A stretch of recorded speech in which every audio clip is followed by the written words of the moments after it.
Now when I am interested in stress at this section 1, तो जाहिर है यहाँ पे जो P होगा वो मुझे एक्सपोज करना पड़ेगा, उस P को फिर मैं एरिया से डिवाइड करता हूँ. This was the analogous expression for axial force. In this case, for torsion, again, whichever section, in this case, this section in green, इसको section 1 कहते हैं, इसको मुझे अगर stress चाहिए, तो first of all, the difference will be, instead of normal stress, it will be shear stress, एक चीज़. दूसरा जाहिर है, axial force was important in axial stress, P. Here, torque will be important. इस section पे जो torque, इस section पे होता है, वो आ गया. अच्छा, इधर ज्योमेट्रिक प्रॉपर्टी एरिया था, इधर ज्योमेट्रिक प्रॉपर्टी जे, ये हमने लास्ट टाइम, अभी हम इसको और डिस्कस करेंगे. जे है, फोर मोमेंट ऑफ इनर्शिया हमने डिराइव किया था. अब हम आगे देखेंगे कि ये शाफ्ट में जब आता है तो क्या शेप लेता है, विल कंसिडर दैट. बट जिस तरह ए के बारे में हमें पता है कि सर्कुलर शाफ्ट का ए π/4 d स्क्वायर होता है, तो जे भी सर्कुलर शाफ्ट कुछ होगा, वो हम देखते हैं अभी. But as far as that specific is concern, वो रह गया, वो भी हम देखते हैं. But as far as J is concern, you know what J is, last time पे डिस्कस हुआ था, कोई भी शाफ्ट है, it could be for example for circular shaft हम क्या कहते हैं, पास रो के ऊपर एक पास DA ले लें, which is an infinitesimal area, point area basically, ठीक है. And then we calculate it for this combination rho square. Rho is a variable now, it there are infinite points, infinite दफा रो लेना पड़ेगा आपको, और उसको अपने अपने एरिया से मल्टीप्लाई करना. तो बेसिकली ऑब्वियसली फिजिकली ये पॉसिबल नहीं है, but mathematically it is very easy. ये तो हो गया at one point. Now you integrate it for the whole body and then what you get is J. ये वो चीज़ है. अभी हम इसकी देख लेते हैं, इसकी फिजिकल मैनिफेस्टेशन क्या होगी इन टर्म्स ऑफ रेडियस. अगर 10 मिलीमीटर है तो उसका जे क्या, वो भी हम देखते हैं, ठीक है. बट यहाँ तक तो so far so good. Now the only difference between this P over A formula and TC over J formula is the C. C actually मुझे इसको C भी नहीं कहना चाहिए, इसको मुझे रो कहना चाहिए. जस्ट मैं अभी आपको एक्सप्लेन कर देता हूँ देखिए क्या है. एक्चुअली T रो ओवर J. अब रो क्या ये भी देख लेते हैं. ये सेक्शन है, ये वाला section. Rho is again distance from the center. Now distance from the center is variable. There are so many distances from the center. You can take at मतलब किस पॉइंट पे. सवाल क्वेश्चन ये है कि आपको स्ट्रेस किस पॉइंट पे चाहिए. इस पॉइंट पे चाहिए, okay, take the radius, radial distance to this point. Surface पे चाहिए, फिर आप पूरे सरफेस तक लेंगे, ठीक है ना. मतलब व्हाई इट चेंजेस, याद कीजिए मैंने आपको एनालॉजी दी थी. Runners running around a track in Olympics, the farther you are from the center of that whole field, the more distance you travel, ठीक है ना. तो ये भी बिल्कुल ऐसी स्लाइडिंग हो रही है, ये सारे सेक्शन आपस में स्लाइड कर रहे हैं, तो बिल्कुल सेंटर जो है वो स्लाइड करता ही है, वो तो सिर्फ रोटेट हो जाता है, बस कुछ भी नहीं होता उसका. लेकिन as you move away from the centre, अगर एक लेट्स से मैं एग्जांपल आपको देता हूँ, एक सेक्शन और उसका नेबरिंग सेक्शन में let's say half a degree का टर्न आया, टर्न तो आ रहा है, let's say half a degree का टर्न है, दिस जस्ट एन एग्जांपल. तो हाफ अ डिग्री का टर्न का मतलब ये है कि सबसे ज़्यादा जो डिस्टेंस ट्रेवल किया है, सबसे ज़्यादा जो स्लिपिंग हुई है, वो तो सरफेस, वो जो पेरिफेरी यहाँ हुई है ना, यहाँ पर. सेंटर को तो कोई फर्क ही नहीं पड़ता, वो तो वहीं का वहीं है, उसने उसी जगह पर घूम जाना था, राइट. तो इस वजह से जब strain as you move along the radial direction from centre to the outer fibres, तो strain changes, strain increases linearly, ठीक है ना. स्ट्रेन का जो डिस्ट्रीब्यूशन है वो इस तरह करके आती है, ये देख लीनियर, ये स्ट्रेन है, शियर स्ट्रेन. अब जाहिर है सेंटर पे जीरो है, सरफेस पे ये मैक्सिमम है, राइट. तो अगर स्ट्रेन जीरो और मैक्सिमम से रेंज कर रहा है तो ऑब्वियसली स्ट्रेस भी करेगा. So it has to depend on what point you are talking about. इसका मतलब ये होगा कि जो जनरल फार्मूला हमने निकाला था last time, this one, this is the general formula, ठीक है. अब अगर इसमें हम वैल्यूज रो की डिफरेंट वैल्यूज पुट कर दें, and this was the point where we had left off last time, या इधर तक हम पहुंचे, ठीक है ना. तो ये अगर formula, this is the general top formula, इसको में you put the value of rho, for example 0, you are talking about the centre, तो फिर tau इज इक्वल टू 0, कोई shear stress नहीं होता सेंटर पे। अच्छा, फॉर रो इज ये मिन है, रो 0 मिनिमम, इसे रो 0 से कम नहीं हो सकता, माइनस में कोई चीज नहीं है, ठीक है। अच्छा, रो मैक्सिमम c होगा, c कोई हमारा एक कन्वेंशन है कि रेडियस को हम इन प्रॉब्लम में c कहते हैं। ये क्यों कहते हैं, ये आप, ये मेरा कोई कसूर नहीं है। somebody somewhere had this brilliant idea to call this c, हालांकि r कहते थे तो कोई हर्ज नहीं था, बट कहीं ना कहीं वो फिर ज़रा मशहूर हो गए, कोई चीज़ें ना मशहूर हो जाती हैं, ठीक है ना। ये बिल्कुल ऐसे ही है जैसे पोलर मोमेंट ऑफ इनर्शिया को जे क्यों कहते हैं, उसकी तो खैर एक रीज़न है क्यों कहते हैं जे, उसको इसलिए जे कहते हैं क्योंकि सादा moment of inertia, second moment of area, उसको आई कैच कहते हैं। तो अब जब पोलर आया तो पोलर क्या था,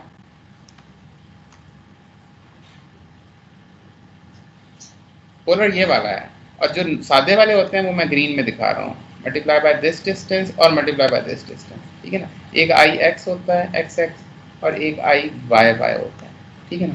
तो ये जो है ना, इसको बेसिकली जे कह दिया, कि आई तो हम फिट कर चुके हैं, तो अब ये जो पोलर वाला है ना, which is actually I x x plus I y y, ये यू कैन वेरीफाई दिस, ठीक है। तो आई था तो आई के बाद अगला जे ही होता है, ठीक है ना। अब क्वेश्चन ये है कि इसको आई क्यों कहा, ये फिर अगेन जिसने कहा उससे पूछें, ठीक है जी। चलें, अब ये छप चुकी है किताबें, तो अब let's stick with this, okay. But on the other hand it doesn't matter if you use r, मतलब कोई बंदा अगर, सर आपने फॉर्मूले में सी जानबूझ के लिखा है नीचे? नहीं, ये जे है। ओके, अच्छा, अब अगर आप इसको मैक्सिमम जगह पे लेंगे, then you are talking about this point, ये सर्कल, इसका मतलब सबसे ज्यादा स्ट्रेस यहाँ होगा, तो इसलिए मैंने यहाँ मैक्सिमम का लफ्ज देखा। तो जब ये करेंगे तो फिर then tau max, then tau is max becomes T, तो टी है, टी तो एक पूरे सेक्शन पे सेम होता है। अब यहाँ पे सी ओवर जे आ जाएगा। तो अब आप, मेरा ख्याल है बहुत इंपॉर्टेंट है इस बात को अप्रिशिएट करना कि जो आपके लिए क्रिटिकल फॉर्मूला है ना, वो एक्चुअली दिस वन, ये नहीं है। उसकी वजह ये है कि आप चीज़ें डिज़ाइन करते हैं on the basis of maximum stress, ऐसे ही है ना। यानी आपको इससे तो कोई लेना देना नहीं होता कि मिनिमम स्ट्रेस कितना है किसी स्ट्रक्चर में, होना भी नहीं चाहिए। उसकी वजह ये है कि अगर एक चीज़ मैक्सिमम में फेल नहीं होती, लेट्स से, तो फिर परेशानी की क्या बात है, बाकी तो सारा कुछ अंडर कंट्रोल है ना। असल बात तो ये होता है कि क्रिटिकल मिस्टेक तो वो होती है कि अगर आप ये कहें कि भाई मैं इसको, ये देखिए मैं आपको एग्जांपल देता हूँ, जो क्रिटिकल मिस्टेक होती है वो ये होती है, शार्प डिजाइन हो रहा था, गलती से आपने इस पॉइंट पे स्ट्रेस कैलकुलेट कर लिया, कोई वैल्यू आ जाएगी obviously, then you went to some handbook, वहाँ आपने कोई मटेरियल सेलेक्ट किया, उधर आपने शेयर स्ट्रेंथ देखी, ये तो स्ट्रेस है ना, शेयर स्ट्रेस को कंपेयर करेंगे शेयर स्ट्रेंथ के साथ, you will compare that with the material strength. One thing is stress, one thing is strength. Stress is a function of loading geometry, strength is basically a property of material. आपको अगर stress मिल गया तो now you have to select a material if you are designing so that its strength is greater then that stress value. अब आपने टॉ 100 MPa निकाला for example, वहाँ गए, आपने शेयर स्ट्रेंथ देखी किसकी मटेरियल की 100 से ज़्यादा, वो आपने पिक कर लिया और आपने डिज़ाइन कर दिया, but it will be a mistake because your selection of point was wrong. You can not design your structures based on stresses which are not maximum, right?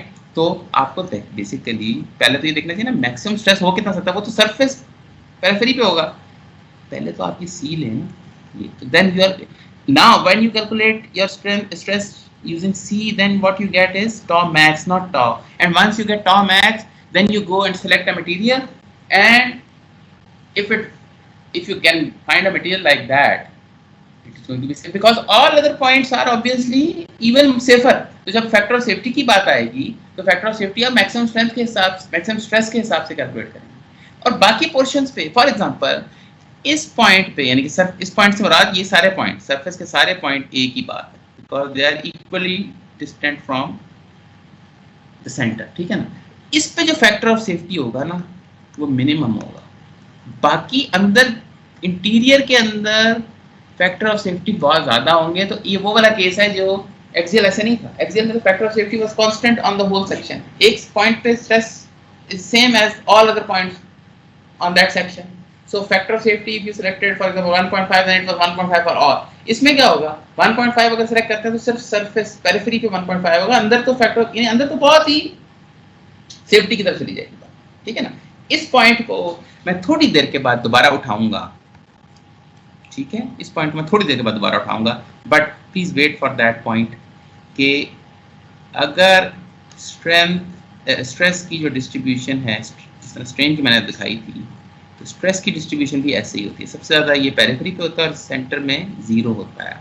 तो इसका मतलब ये है कि आप नोट करें कि ये वाला जो पोर्शन है ना शाफ्ट का, ये बहुत कम लोड ले रहा होता है। You understand this? By definition, by geometry इस पे लोड ज़्यादा पड़ता ही नहीं है, क्योंकि सारा ज़्यादा लोड तो बाहर वाला पोर्शन ले रहा है ना। There is a case for using hollow shafts. In hollow shaft क्यों एफिशिएंसी के लिए क्यों अच्छे hollow shafts? अगर आप एक hollow shaft यूज करेंगे तो जहां लोड बहुत कम होता है, ये वाला एरिया, वहां तो आपने एरिया रखा है, मतलब खाली है, देयर इज एयर देयर, ठीक है ना। उसका फायदा ये होता है कि आपका वेट कम हो जाता है। यस, ये बात ठीक है कि ये बात तो बिल्कुल ठीक है कि ये भी कुछ लोड तो ले रहा है ना एरिया, ये तो नहीं कि 0 ले रहा है, ले तो रहा है कुछ ना कुछ लोड, राइट। तो अगर आप लेट्स से इक्वल स्ट्रेंथ के लिए कैलकुलेट करते हैं, ठीक है, तो हो सकता है आपको आउटर रेडियस थोड़ा बहुत चेंज करना पड़े, हल्का सा, लेकिन वो ओवरऑल वेट जो है वो बहुत ज़्यादा बेहतर हो जाता है। But I will come to this point a little later. अभी मैं फिलहाल जरा एक और मामला आते हैं उनको ठीक कर लें, then will come to this, ठीक है जी। अच्छा, नाउ एक जो लूज थ्रेड रह गया था वो ये था कि जे क्या चीज़ होती है, ये तो डेफिनेशन तो आ गई हमारे पास, ये चाहिए होगा ना जे, इन एनी केस चाहिए होगा जे। तो जे को कैसे कैलकुलेट करें फॉर सर्कुलर शाफ्ट, क्योंकि we are dealing with only circular shaft in this course, at least मतलब इस स्टेज पे तो ऐसे ही है, वैसे हम आगे चल के भी सर्कुलर शाफ्ट तक ही अपने आप को महदूद रखेंगे, ठीक है। तो लेट्स सी जे क्या चीज़ होती है। चलिए जी, इस पे मैं आऊँगा अभी थोड़ी देर बाद कि ये हॉलो शाफ्ट और इसमें क्या होता है, हम पूरा एक न्यूमेरिकल भी करेंगे इसका, compare the strengths of a hollow shaft with a solid shaft, but let us wait for that time. Solid है इसको बस अभी फिलहाल, और ये हॉलो शाफ्ट्स काफ़ी ज़्यादा यूज होते हैं क्योंकि इसका फ़ायदा ये होता है कि इसमें आप quite apart from the fact के बीच में कुछ लुब्रिकेटिंग ऑयल वगैरह इधर से उधर तक गुजार सकते हैं और ये वो, but strength point of view से भी आपको बहुत लाइट वेट का हॉलो अलाउ कर देता है, जबकि सॉलिड में आप समझ रहे हैं ना, सॉलिड शाफ्ट में वेट क्यों ज़्यादा हो जाता है, उसकी वजह यह है कि जो अंदर वाला पोर्शन है ना वो बहुत कम लोड ले रहा है, बट जाहिर है वो वेट तो उसका डेंसिटी तो वही है, तो वो हैवीनेस तो क्रिएट करता है, बट वो लोडेड ही नहीं है। तो जो चीज़ लोडेड ना हो उसको you can just remove that for efficiency, ठीक है ना। अच्छा, अब आ जाए ज़रा इसके ऊपर, जे के ऊपर, ठीक है। जे की डेफिनेशन से स्टार्ट करते हैं and then will derive an expression. Definition याद करें, this is the definition, easy enough, ये तो आपको आती है, ठीक है ना। अब जरा एक डायग्राम बना लें।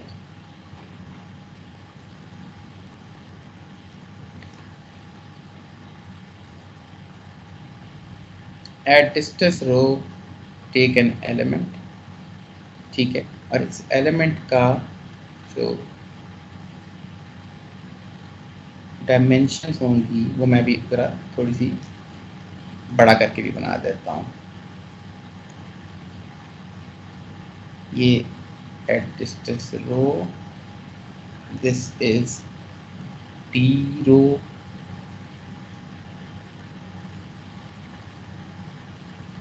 This is d theta. Infinite से मतलब ना, डी छोटा डी क्या बता रहा है, इन्फिनिट से बहुत छोटा सा पॉइंट है, राइट। क्लियर होगी ना ये बात। तो ये बेसिकली हम यहाँ से शुरू करते हैं। अब putting this in the equation for J, area integral just like this, उसके बाद what is called incremental integral जिसको हम कहते हैं ना, उसको करके देखते हैं। रो स्क्वायर वैसे ही आ जाएगा। What is D A, what is DA basically? DA is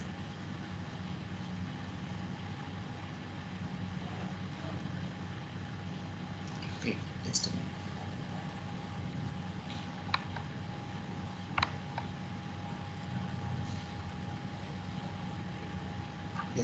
Just a moment. Let me try and bring a better diagram, थोड़ा सा बेहतर अगर डायग्राम आपको दिखा सकूं, अदरवाइज फिर मैं जरा बड़ा खुद बना देता हूँ। लेट मी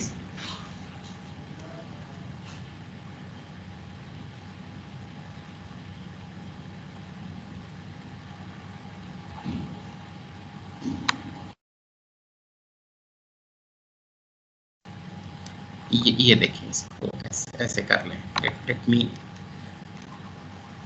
इसको जरा यहाँ ले जाएं, इसको जरा यहाँ ले जाएं, और इस angle actually is d theta and this is basically rho D theta. बस ये अब क्लियर हो गया। I don't need to bring any diagram here, बस इतना क्लियर हो गया। बेसिकली हो क्या रहा है कि ये जो आपका सर्कल है ना, ये जाहिर है ये ऐसे करके एक चीज होगी ना, तो इसको जब सेंटर पे लेके जाएंगे ना, तो जाहिर है सेंटर पे एक वो एंगल होगा, इन्फिनिटेसिमली स्मॉल एंगल डी थीटा, और एट रेडियस रो इसकी एक विड्थ होगी, वो तो खैर सिंपल डी रो है, ठीक है ना। अब वो s equal to r theta के तहत ये जो आर्क होगी ना, that is basically rho D theta, ठीक है ना। ये क्लियर होगी ना बात, बस ये इतना सा पॉइंट है। Now just put in the values. Rho square अपनी जगह रो आ गया, ये तो बिल्कुल वैसे के वैसे आ गया। अब डी ए का जहाँ तक ताल्लुक है, इसको हम ऐसे करते हैं, इंक्रीमेंटली कर लेते हैं। रो इसका जो ताल्लुक है डी ए का, basically just multiply the two sides, यानी कि this rho D theta multiply by D rho, ठीक हो गया ना। ये this multiply by this, right, ये आ गया आपके पास। और अब आपने चूंकि इसको in terms of D A integral को आपने डी थीटा और डी रो इंटेग्रल में कन्वर्ट कर दिया है, तो बेसिकली वो जिसको हम कहते हैं ना कि हम इसको यानी आइटरेटिव इंटेग्रल मतलब कई दफ़ा कह देते हैं, वो ये है कि इसको हम 0 से लेके 2 पाई यानी कि डी थीटा जो है, ये जो थीटा, ये तो बेसिकली इसकी जो इंटेग्रल पूरे पे लेना ना, 2 पाई पे लेंगे तो इससे पूरा सर्कल कंप्लीट हो जाएगा।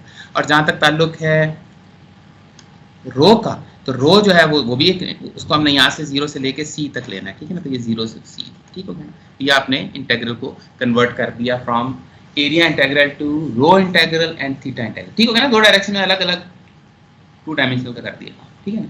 अब इनका अलग अलग आप इंटेग्रल ले लें, ठीक हो गया। पहले तो इसको सेव कर लें, थोड़ा सा सॉल्व करके थोड़ा सा सिंप्लीफाई कर लें। ये आपके पास आ जाएगा डी थीटा और फिर रो क्यूब डी रो, ठीक है ना। ये मैंने इसको जरा रीअरेंज कर लिया। नाउ इसको जरा एक थोड़ा सा और अच्छी तरह कर लें, वो ये कि इसका ताल्लुक इसके साथ है डी थीटा, और ये 0 to 2 पाई है ना, राइट। तो ये बेसिकली क्या बन जाएगा, इसका डी थीटा का इंटेग्रल थीटा, इसकी लिमिट 0 to 2 पाई, ये चीज़ आ गई, ठीक हो गया। अब इस पे ये तो इंटीग्रेशन हो गई, take it out, 0 to c rho cube d rho, right. अच्छा, अब जाहिर है ये theta becomes 2 pi minus 0 2 pi, और नाउ यू गेट रो 4/4, ये इंटीग्रेशन आपको पता है, और इसकी लिमिट है फ्रॉम 0 to c, ठीक हो गया ना।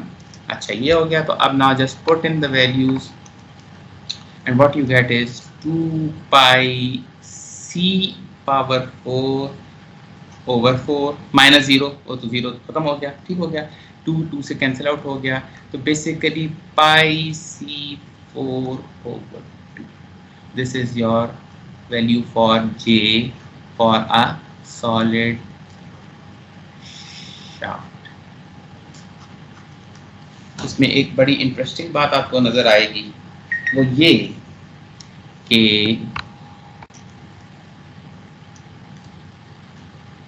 अगर आप इसी शाफ्ट का IX कैलकुलेट करते, वो है पाई C4/4. Actually, you may recall this formula as pi R4/4, depending on which book you studied from. बात तो एक ही है, हम यहाँ पे R को C कह रहे हैं, अदरवाइज ये अच्छा ठीक है। और इसका अगर इसी सर्कुलर शाफ्ट का आप IY कर, जाहिर है अब सिमेट्रिकल है ना, अबाउट दिस एक्सिस और अबाउट दिस एक्सिस, वो भी पाई R4/4 ही होता। और मैंने आपको पहले बताया था कि J = IXX + IY, तो basically J is double of that. इन दोनों को दो दफा ऐड करते हैं तो ये बनता है, ठीक है ना? Is it clear? Is this point clear? तो अब बेसिकली व्हाट, जी बोले।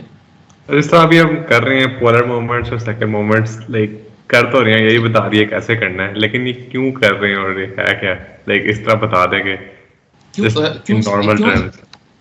हाँ, क्यों इसलिए कर रहे हैं क्योंकि आपके फार्मूला में यूज हो रहा है ना, तो समझ आ गया। लेकिन ये है क्या पोलर मोमेंट, यानी क्या मतलब पोलर मोमेंट? y, देखिए y तो आपके उसमें आ गया ना, इक्वेशन में आ गया ना। नहीं सर, वो तो पता है, लेकिन ये पोलर मोमेंट होता क्या है, यानी कि उसके व्हाट पोलर मोमेंट अभी मैं फिर बता देता हूँ, अभी मैंने वैसे बताया था, मैं फिर बता देता हूँ। अगर आप देखें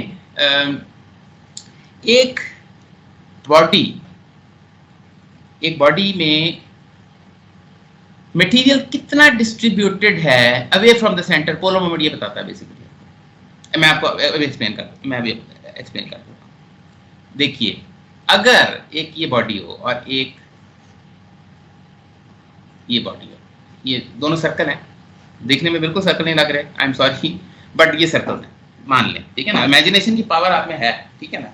अच्छा, अब थोड़ी देर के लिए मान लें, थोड़ी देर के लिए कि area of this is equal to area of this. ये हो सकता है ना?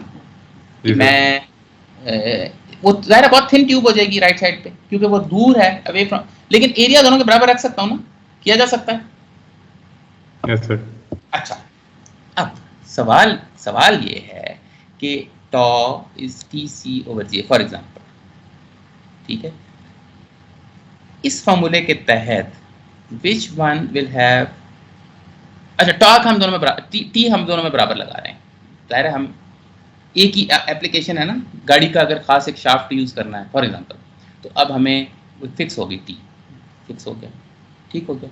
अच्छा, अब क्वेश्चन ये है कि सी फिर जे फिर सी पे डिपेंड करता है, ठीक है ना? तो जाहिर है जो अगर मैं इसका जे मैं भी साबित कर दूंगा कि ज़्यादा है इसके जे से, ठीक है ना? तो जाहिर है फिर सी भी ज़्यादा होगा, तो आप कहेंगे यार भाई एक में डिनोमिनेटर बढ़ रहा है तो न्यूमरेटर भी बढ़ रहा है, लेकिन आप याद करें कि डिनोमिनेटर में सी की पावर 4 है, तो बेसिकली ये जो कॉम्बिनेशन है ना J/C का कॉम्बिनेशन, ये एज आई मूव अवे, यानी कि जैसे जैसे मेरा J बढ़ता जाता है तब तक स्ट्रेस कम होना चाहिए, ठीक है ना? अच्छा, अब असल में पॉइंट की तरफ, आपका जो क्यों वाला क्वेश्चन है ना फिजिकल, वो ये है कि हम दोनों का एरिया तो बराबर है, जैसे area is equal to this area, but why do we get lower stresses in this case than in this case? उसकी वजह फिजिकल ये है कि वही मटेरियल जो A को क्रिएट करता है वो it is very closely concentrated around the center, in this case it is away from the center, ठीक है? अच्छा, ये जो मेजर है ना यार, ये किसका माइक ऑन है, जरा ऑफ कर दीजिए।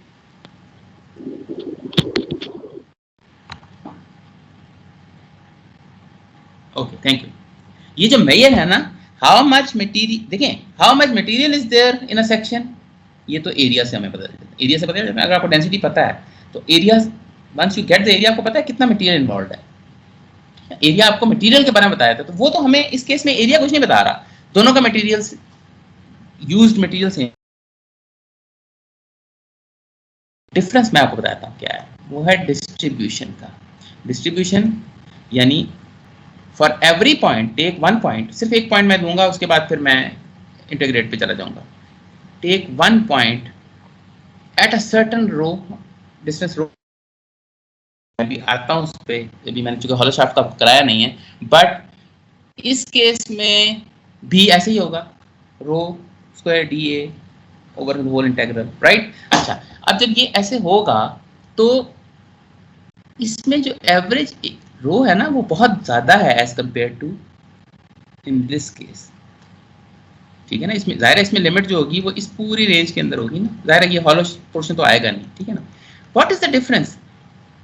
The material used is the same, the only difference between the two is one is, in one case on the right hand side the material is distributed away from the center, same amount of material distributed away from the center, in the other it is distributed closer to the center, ठीक है ना। तो ये जो distribution है ये जितनी away होगी उतना अच्छा क्यों शार्प बिहेव करता है जो आएगा न्यूमेरिकली। रिपीट करते हैं, सॉरी वो आवाज कट गई थी। ओके ओके, अभी नहीं के वो आपने कहा था कि शार्प बिहेव अच्छा क्यों करता है वहां से। हाँ मैं आपसे पहले क्वेश्चन करूंगा फिर आंसर मैं आपको दूंगा अगर आप नहीं देंगे तो। मैं ये कह रहा हूँ कि polar moment of inertia is a measure of, physically speaking, measure of how much material is distributed how far away from the centre. यानी अगर वही मटेरियल जिस तरह लेफ्ट साइड पे है, एरिया जो कि सेम है तो सेम मटेरियल है, वो अगर सेंटर के बहुत करीब डिस्ट्रीब्यूटेड हुआ है तो वो उसका पोलर मोमेंट ऑफ इनर्शिया कम होगा। जाहिर है रो ऑन द एवरेज आप देखें ना रो कम हो जाए, रो छोटे हो जाएंगे ना उसके। यही आप मटेरियल दूर ले जाएं, अब चूंकि मटेरियल दूर लेके जाना है तो आपको जाहिर है फिर बीच में हॉलो करना पड़ेगा, वरना तो मटेरियल बहुत ज्यादा हो जाएगा ना फिर तो। लेकिन ये रो इससे बहुत बढ़ जाते हैं, ठीक है ना। अच्छा, पोलर मोमेंट ऑफ इनर्शिया बढ़ जाएगा तो फार्मूला भी हमें ये कह रहा है कि इसका जो स्ट्रेस है वो कम होता जाएगा, यानी कि it will perform better. Same amount of material moved away from the centre is better in torsion then it is if it is concentrated close to the centre. अच्छा, ये तो ठीक हो गई। क्या वजह है फिजिकली, क्या वजह हो सकती है इसकी? फॉर्मूला तो हमें ये कह रहा है ना कि ऐसे ही है। जे जब डिनोमिनेटर में आ जाता है, जे जब डिनोमिनेटर में आ जाता है तो ऑब्वियसली ये बड़ा होता जाएगा तो स्ट्रेस कम होता जाएगा ना, ठीक है ना। वो तो ठीक है, फिजिकली तो नहीं है ना, ये तो मैथमेटिकल हो गई बात। Physically why is this happening, कौन मुझे बताएगा? Who will tell me? यही आपने सवाल में से किया था, मैं आपसे वापस पूछ रहा हूँ। चले मैं बता देता हूँ। सर लेकिन जितना दूर होता है उतना ज्यादा स्ट्रेस नहीं होता। नहीं, जितना दूर होता है उतना स्ट्रेस कैसे आपके के पास? हाँ स्ट्रेस तो होता है। नहीं अब अच्छा, ये आपने आधा जवाब दे दिया। Well done well done well done well done. आप कह रहे हैं जितना दूर होता है उतना स्ट्रेस ज्यादा होता है। I think you are referring to, हाँ ये है ना। अच्छा, लेकिन अब इसको जरा देखें, डिनोमिनेटर ये सी, मैं अभी फिलहाल अभी मैंने जो हॉलो शाफ्ट का फार्मूला कराया नहीं है, अभी मैं हॉलो पे नहीं जा रहा, थोड़ी देर के लिए सॉलिड मान लें। तो सॉलिड में जो फार्मूला बनेगा ना अल्टीमेटली T/π/2c की पावर 3। अब मुझे बताएं कि जितना बड़ा रेडियस होता जाएगा स्ट्रेस कम होगा या ज्यादा होगा? कम होना चाहिए, कम हो जाएगा। ये ठीक होगी बात, ठीक है ना। अच्छा, ये अभी भी हम मैथमेटिक्स में हैं, अब हम हाफ वे फिजिकल में आ गए हैं थैंक्स टू यू, बट अभी भी हम कंप्लीटली फिजिकल में नहीं आए। जो जवाब है ना, अभी भी हमने मैथमेटिक्स का ही सहारा लिया है सामने कि जी कट गया सी से और ये वो, ठीक है ना। बट फिजिकल बात ये है जनाब, वो वहीं से वही बात है जो हमने पहले की थी। वो ये है कि जो स्ट्रेस है ना वो लीनियर फंक्शन होता है distance away from the centre का, ठीक है ना। तो ये जो इनर रीजन है ना ये बहुत कम लोड लेता है बेसिकली। ये फिजिकल रीजन ये है। क्यों ये बेहतर है? ये जो मैंने बात की कि भाई ये मैं बजाय ये सारा ये वाला मटेरियल निकाल के ना, अगर मैं ये वाला मटेरियल रिमूव करके ना मैं थोड़ा सा बाहर की तरफ इसको बढ़ा दूं ना थोड़ा सा, this is a much better shaft.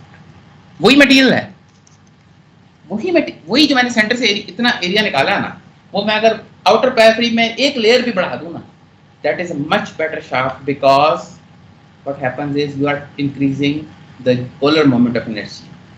Have I answered your question somewhat? To a degree, sir, yes. Again, to a degree.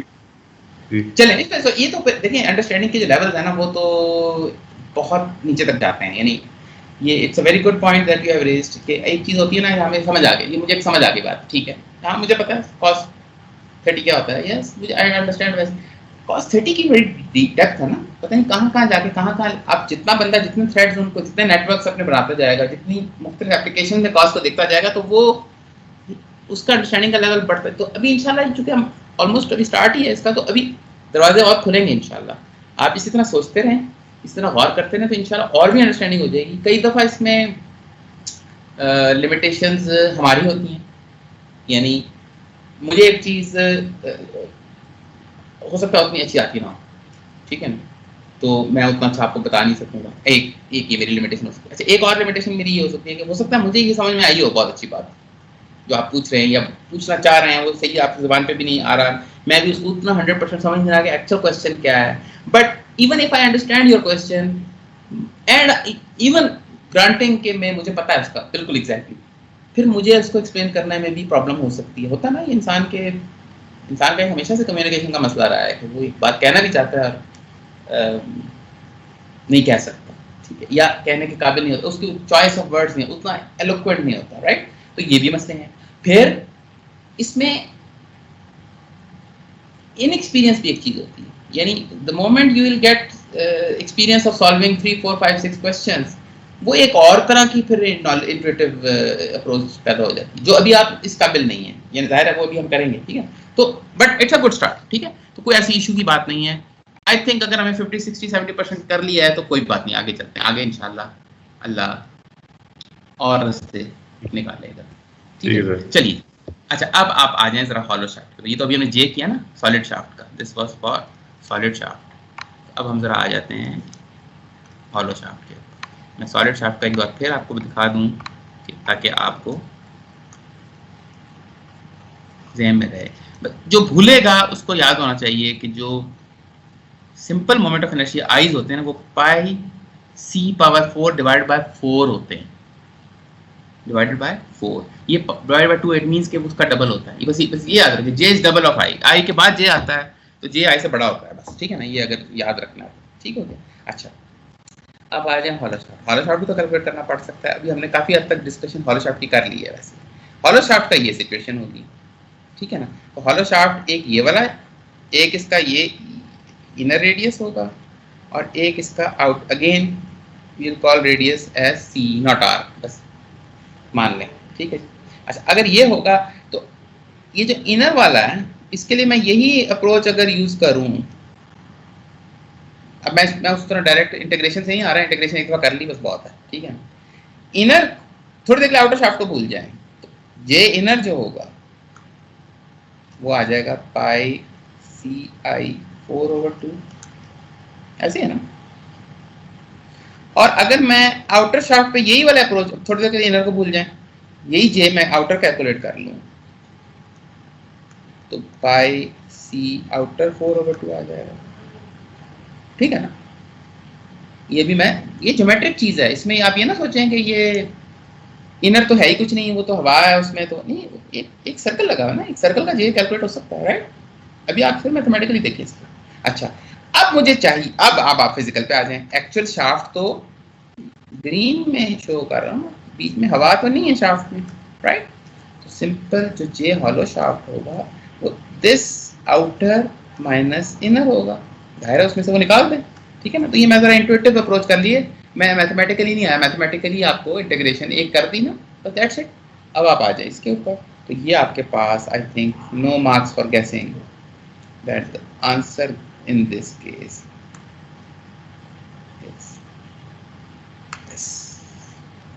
This is for hollow. आज हम इंशाल्लाह ये सब चीज़ें करेंगे, ये सिर्फ फिनिशिंग टचेस हैं लास्ट लेक्चर के। अभी हम इसको न्यूमेरिकल्स में जब करेंगे तो इंशाल्लाह ये सब चीज़ें फिजिकल फील के साथ आपके सामने आएंगी, ठीक हो गया जी। चलें, ये तो एक चीज़ हो गई।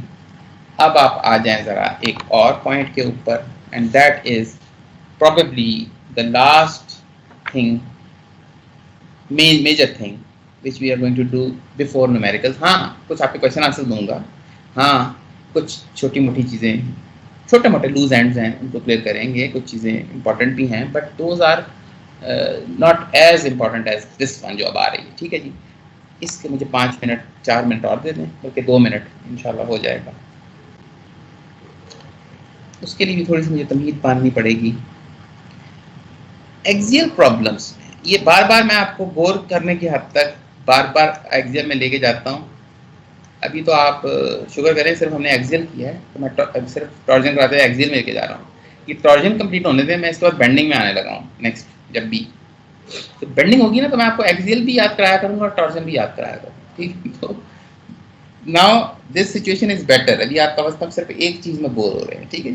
चलिए, इसमें सिग्मा पी ओवर ए था, इसका टॉ टी रो ओवर जे, जिसका एक जो डिज़ाइन पॉइंट ऑफ व्यू से जो एप्लीकेशन है, ठीक है। इसमें तो डिज़ाइन भी यही है एक्सियल में, एनालिसिस और मतलब एक ही बात है ना। इसमें तो you take one point, you take all points, it is the same, but either you have to use this one for design, otherwise मसला हो जाएगा, ठीक है ना। ये एकेडमिक इंटरेस्ट की चीज़ है कि अच्छा बीच में किसी पॉइंट पे कितना स्ट्रेस है, ये इम्तिहान में आपको तंग करने के लिए डाला जा सकता है बिल्कुल, बट उसका फिजिकली डिज़ाइन से कोई ताल्लुक नहीं है। डिज़ाइन तो हमेशा मैक्सिमम पे होता है, ठीक है ना। ये क्लियर है ना बात। तो ये डिफरेंसेस आ रहे हैं, डिफरेंसेस तो और भी बहुत सारे आ रहे हैं। This was normal stress, this is shear stress, this was independent of any coordinate, this is dependent on which point you are talking about। तो ये थी, this had a dividing it, this has j dividing, तो ये तो ज़ाहिर differences तो physical differences तो है ना, क्योंकि प्रॉब्लम ही डिफरेंट है ना। अच्छा, इधर p था ऑब्वियसली, एक्सियल में तो लोड होता है ना, शियर में तो टॉर्क इंपॉर्टेंट होता है। शियर का लोड से क्या ताल्लुक है? p अगर मैं कहूँ कि इस सेक्शन पे p लग रहा है परपेंडिकुलर लोड, तो लगता रहे भाई, तो एक्सियल प्रॉब्लम है ना। हम तो टॉर्क की बात कर रहे हैं इधर, ठीक है ना। तो ये चीज़ें तो हैं, बट एक एनालॉजी तो है ना, इनकी आपस में एक रिलेशनशिप तो है ना। तो अब फिर याद करें, इसमें चेंज इन लेंथ की एक चीज होती थी ना, याद है ना। सिर्फ ये तो नहीं होता कि लोड लग रहा है तो स्ट्रेस कितना है, वो तो है यस, बट हमें कई दफा ये मालूम करना होता है अच्छा इसकी एक्सटेंशन कितनी होगी। अच्छा, अब इस एक्सटेंशन को यूज करने के या इसको कैलकुलेट करने के दो वजह हो सकती हैं, two, at least two, there can be more, but at least two reasons can be thought of. Number one, there could be some, as a result of this loading, there could be some body here in the machine, and when you apply the load it extends, और फिर क्या होता है, वो टकरा जाती है। इसकी एग्जांपल ऐसे है, जैसे मैं जस्ट छोटी सी एग्जांपल है कि आप ये केबल है, एलिवेटर केबल, ठीक है, ये आप खड़े हैं इसके अंदर एलिवेटर में, ठीक है। अच्छा, अब जाहिर है इस पे 10 बंदे भी खड़े हो सकते हैं, 20 भी खड़े हो सकते हैं, वॉट एवर, जितने भी लोड आपने डाल लिया, ठीक है। अब यहाँ पे एक फ्लोर है, अब इसमें थर्ड फ्लोर पे आके रुकना है। थर्ड फ्लोर पे आके रुकता है, तो ये मैं बहुत क्रूड एग्जांपल दे रहा हूँ, आजकल इलेक्ट्रॉनिक्स का ज़माना है तो ये चीज़ें शायद इतनी मैटर नहीं करती, but still you will understand the point. जब इस पे लोग खड़े हो जाएंगे तो फिर जाहिर है ये एक्सटेंड हो जाएगी, this will be in tension. जब टेंशन हो जाएगी फॉर एग्जांपल, तो हो सकता है लोड की वजह से ये ऐसे हो जाए, तो जब आप चढ़ने लगेंगे अपने फ्लोर पे तो आपको एक जंप लगानी पड़े, हो सकता है ना। This is an example not of stress, इसमें एक्सटेंशन ओवर एक्सटेंशन हो गई है, delta has exceeded the allowed limit. ये नहीं हुआ कि ये कोई स्ट्रेस वाइज कोई टूट गई है या स्ट्रेस वाइज कोई यील्ड, नहीं, कुछ नहीं हुआ। आप लोड निकाल लें, ये सारे बंदे उतर जाएं तो ये वापस अपनी जगह पे आ जाएगी ब्लैक में। This is an example of what this, ये रोल प्ले करता है डिजाइन में इसकी। अच्छा, ये तो एक इसकी फिजिकल इंपॉर्टेंस है। एक और इसकी इंपॉर्टेंस भी है, याद करें वो जो प्रॉब्लम्स थे आपके स्टैटिकली इंडिटरमिनेट, याद है स्टैटिकली इंडिटरमिनेट प्रॉब्लम्स, जिसमें equations of equilibrium were not enough, है ना। उसमें क्या होता था, ये लोड लग रहा है तो आप कहते थे extension in this plus extension in this is equal to 0। अब ज़ाहिर है ये माइनस हो, एक्चुअली माइनस है ये, ठीक है। फिर आप इसमें पी एल ओवर ए माइनस पी एल, याद है वो सारा कुछ इक्वेशन बनाते थे, क्या था इसी की एप्लीकेशन। ये at least two uses of deflection या change in length were important, right. एक फिजिकली डिज़ाइन करते वक्त कहीं ये फंक्शन तो नहीं ख़राब हो जाएगा इतनी एक्सटेंशन से, और दूसरा जब आपने मैथमेटिकली कंपैटिबिलिटी इक्वेशन लगानी है तो वहाँ पे भी आपको चाहिए होगी, ठीक है ना। तो यही दोनों चीज़ें यहाँ भी वैलिड हैं। यहाँ ऑब्वियसली आपको डेल्टा नहीं चाहिए होगा, यहाँ फाई चाहिए होगा। फाई क्या था याद करें, ये ओरिजिनल लाइन थी, ये रेडियस था, आपने इस पर टॉर्क दी, इसको फिक्स कर दिया, तो अब ये जो नई पोजीशन बनी वो ये बन गई। अब ये अच्छा, ये जो एंगल है ना ये फाई, जाहिर है टॉर्क में लीनियर डिफॉर्मेशन डेल्टा का तो काम है ही नहीं, क्योंकि P का ताल्लुक एक्सटेंड करने से होता है, एक्सटेंशन हमेशा मिलीमीटर में होती है, which is this. Torque P खुद न्यूटन में होता है, टॉर्क तो खुद न्यूटन मीटर में है, इसका तो बेसिक ये P जो है ना ऐसे अप्लाई होता है, टॉर्क ऐसे अप्लाई होता है। जब एक चीज ऐसे अप्लाई होगी तो वो ये मिलीमीटर में एक्सटेंड तो करेगी नहीं, वो तो फाई में करेगी, राइट? क्लियर है ना बात? तो अब हमें फाई का एक्सप्रेशन चाहिए, रीजंस इसके भी वही हैं, फाई के एक्सप्रेशन की रीजंस वही दो मैथमेटिकल, दो रीजंस है, एक मैथमेटिकल एक फिजिकल। मैथमेटिकल कि इसमें भी तो स्टैटिकली इंडिटरमिनेट प्रॉब्लम्स आएंगे, इसमें भी तो हमें कोई ना कोई रिलेशनशिप काइनेमेटिक्स का लगाना पड़ेगा, तो फिर हम कोई यूज करना चाहेंगे एक। दूसरा इसका भी फिजिकल रीजन है कि भाई कोई ऐसा सिचुएशन हो सकती है जिसमें हम नहीं चाहते कि इतना ज्यादा एंगल ऑफ ट्विस्ट, ये फाई एंगल ऑफ ट्विस्ट कहलाता है। इन प्रॉब्लम्स में भी of course one thing is that we may want to make sure that tau max does not exceed the strength of the material, यानी वो तो वो हो गया ना, यील्ड ना कर जाए, टूट ना जाए, वो तो एक स्ट्रेंथ कैलकुलेशन तो अपनी जगह है। डिफॉर्मेशन भी इस तरह की नहीं होनी चाहिए जो अननेसेसरी या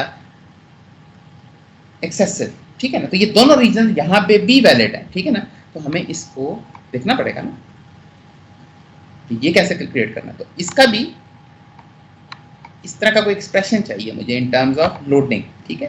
तो मैं इसका भी ब्रेक में जाने से पहले I will just give you an answer, और मैं आके 2 मिनट में इसको डिराइव कर दूंगा, क्योंकि लकीली जो लास्ट टाइम हमने ट्रोजन फार्मूला बनाया था उसमें हमने ये सारी चीज़ें इकट्ठी कर ली हुई हैं। अब all we need to do is just use that information, ठीक है? इसका आंसर मैं आपको बता दूँ, TL/JG इसका आंसर, ये मैं आपको बताता हूँ, ठीक है? और जिस तरह इसमें P was a function of x, तो फिर हम ऐसे करके इंटीग्रेट भी करते थे डिपेंडिंग ऑन द सिचुएशन, तो यहाँ पे भी ऐसे ही होगा। वो मैं अभी आऊँगा ब्रेक के बाद, तो then I will derive it in 2 minutes and then we'll take some question answers and then we'll jump into the different problems. Okay, अभी फिलहाल रिकॉर्डिंग स्टॉप करते हैं।